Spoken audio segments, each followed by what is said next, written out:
How's it, ladies and gents? Welcome back. It's been a while. So, a month ago, I came out with a video that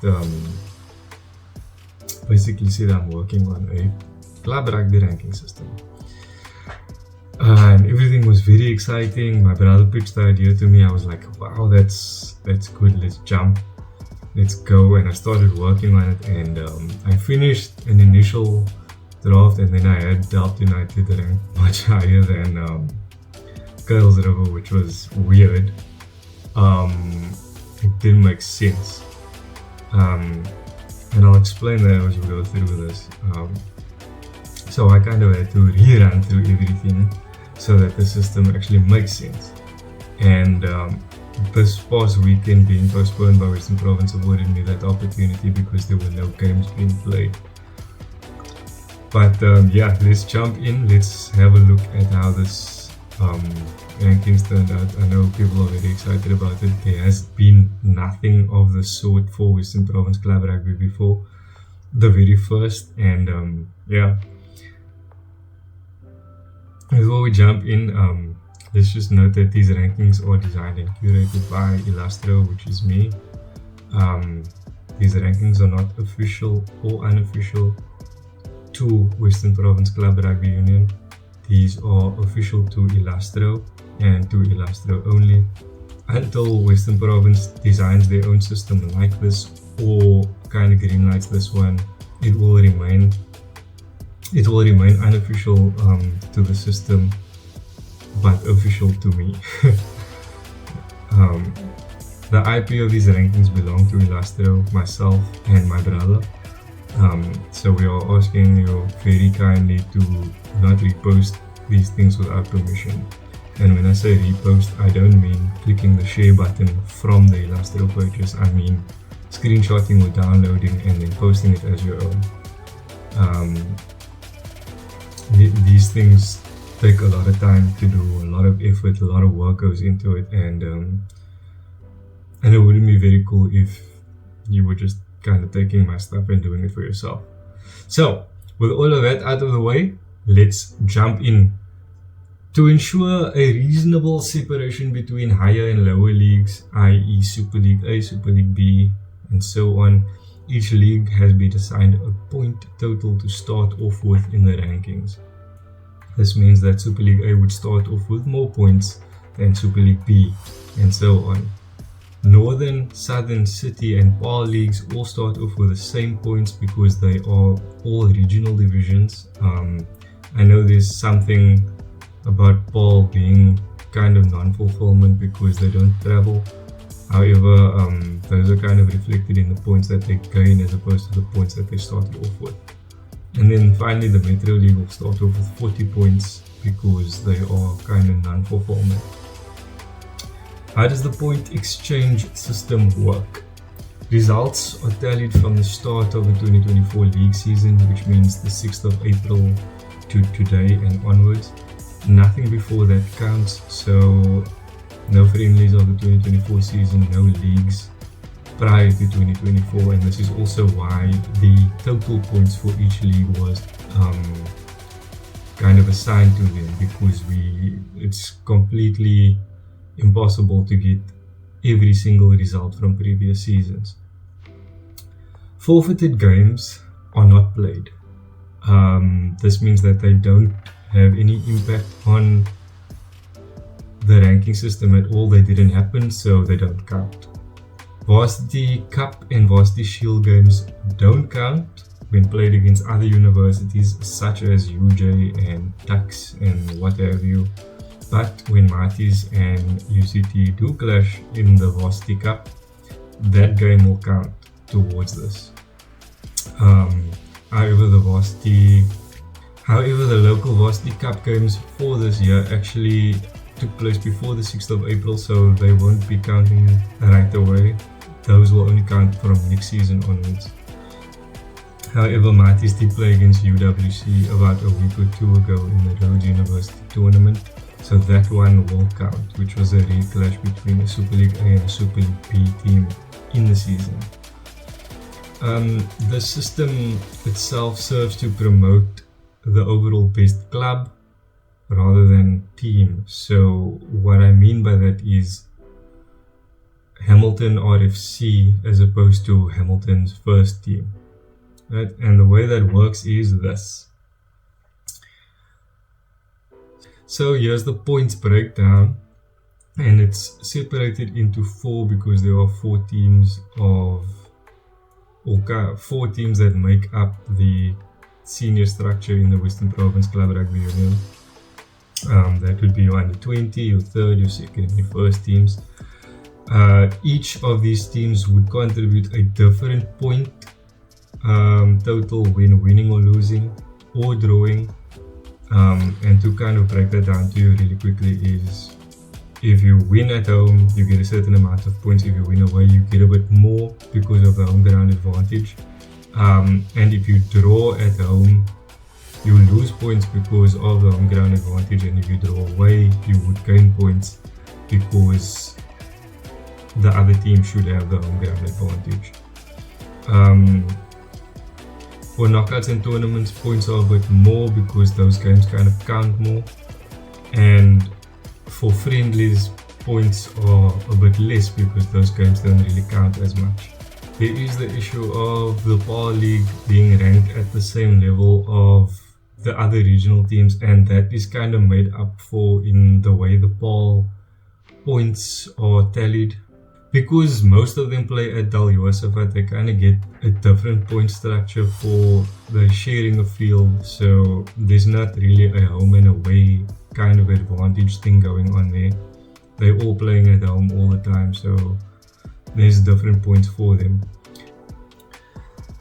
So let's jump into the rankings, ladies and gents. But before that, there are 3 unranked teams that we kind of have to mention. PAL, Blakes and Western Zebras. They are nixed from the rankings because they have not played any games for 2024.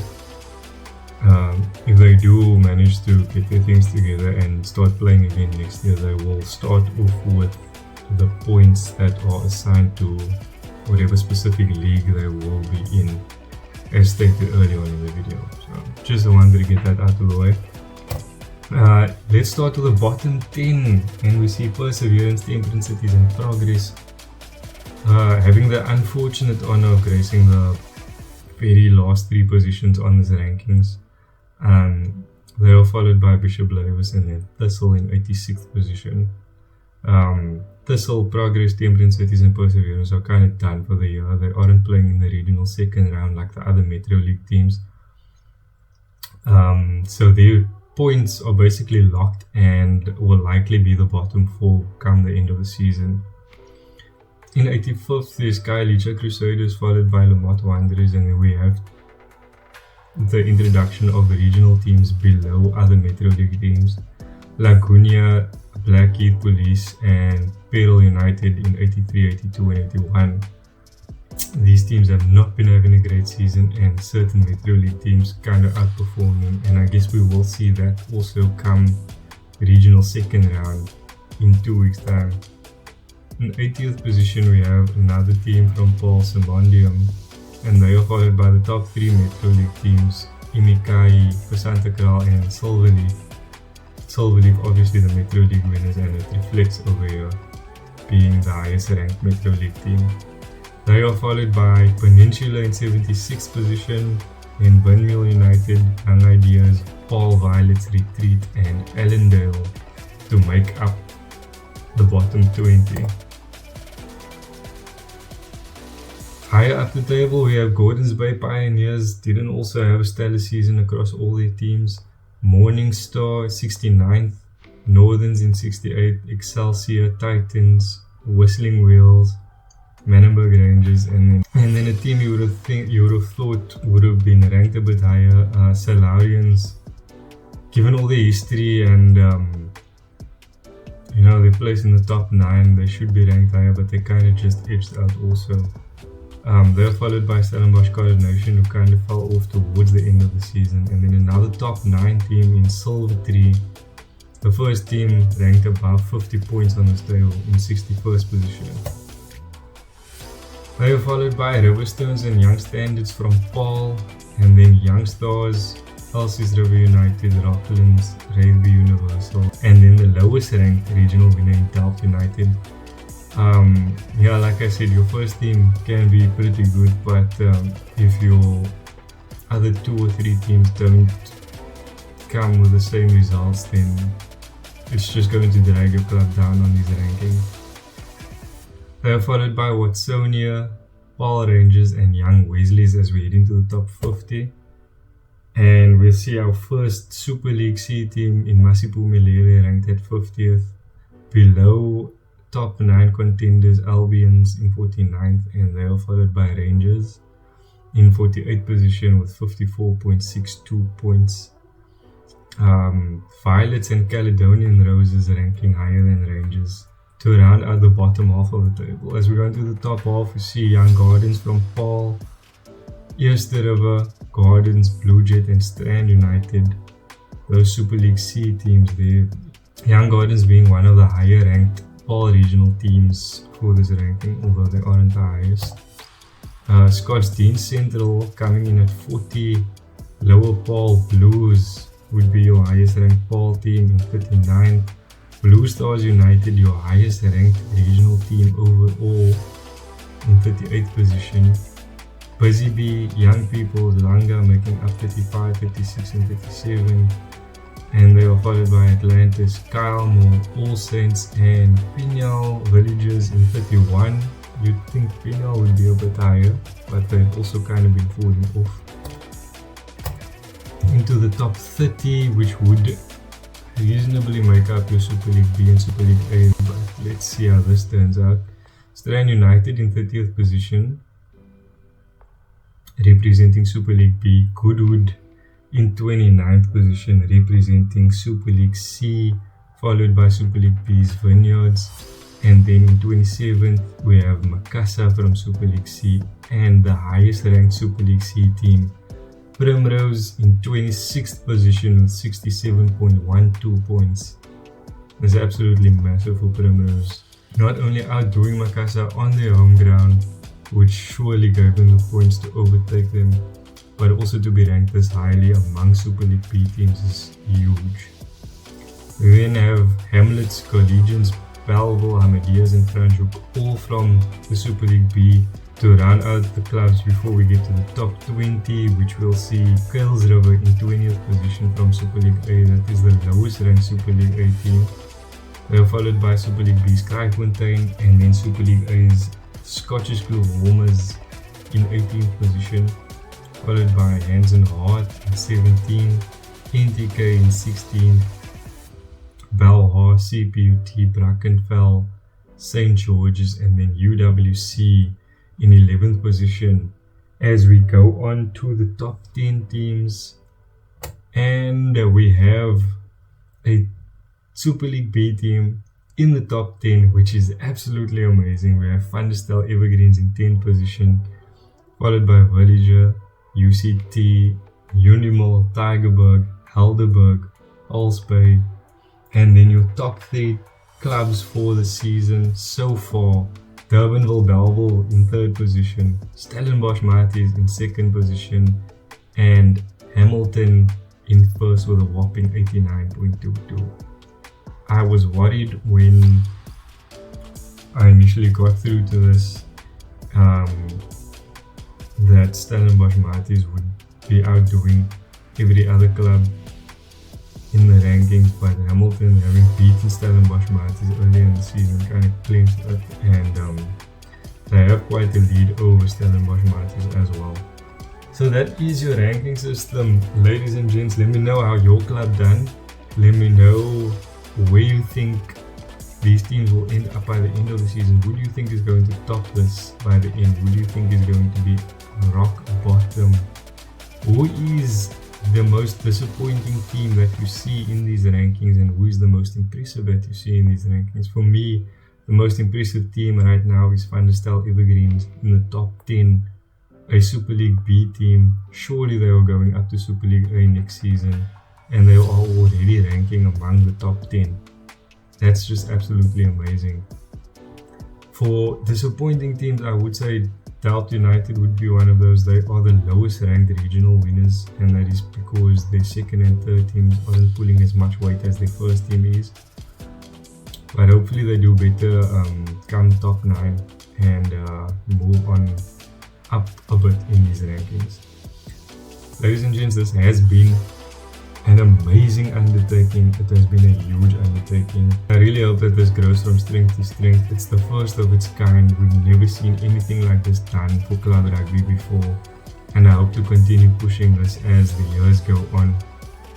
Please like, comment, subscribe, share with your friends, share with your clubs, follow me on social media, share it from social media, do all the things. Do all of these little things that help me to put these things out into the world. As you know, these are for the community, by someone in the community. I'm not getting paid for it, you know that by now. Yeah, there are so much more ideas, and if this is received well, then we can move on to new ideas and inform the community in ways that has never been done before. We want to tread new water. We want to cover transfer news between the clubs. We want to massive signings. All of those things is where we want to take Illustrated Rugby, and obviously we cannot do that without the community, because club rugby in the Western Province is such a big part of the community, and it's just nothing without support from the community. I've been saying community so much that some people probably started a drinking game, but in order for this to grow within the community, we are going to need all hands on deck to help share this, so that we can continue doing this, continue putting out new things that have never been done before, things that this community deserves. I honestly feel like club rugby in the Western Cape truly needs to feel like a professional sport. Even though we are still amateur, it really needs to feel as good as it makes us feel when we're playing the game, when we are there spectating. It has to feel that good in every aspect of it. So please help me reach that goal. And until next week, when we update these rankings, I will see you guys next time.